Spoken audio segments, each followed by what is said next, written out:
Voter লিস্টে আপনার নামের পাশে আন্ডার অ্যাডজুডিকেশন দেখাচ্ছে, ভয় পাবেন না।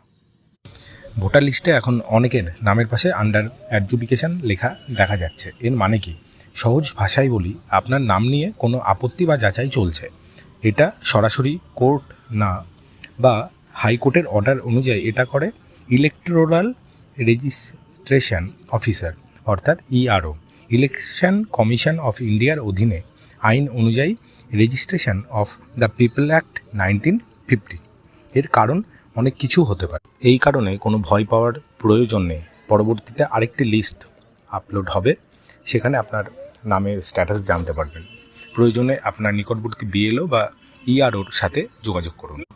3 ধরনের ক্যাটাগরির নাম আমাদের এসআইআরের ফাইনাল লিস্টে দেখা যাচ্ছে। প্রথমত, নামের পাশে কোনো লেখা থাকবে না, বুঝতে হবে সেই ব্যক্তির নাম উঠেছে ফাইনাল লিস্টে, মানে পুরোপুরি উঠে গেছে। ডিলিটেড, নামের পাশে যদি ডিলিটেড লেখা থাকে তাহলে বুঝতে হবে সেই ব্যক্তির নাম বাতিল হয়েছে।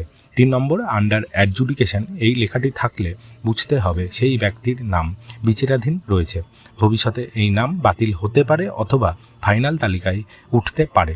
লিগাল বেঙ্গলি দেখা আর শোনার জন্য অনেক অনেক থ্যাঙ্কস।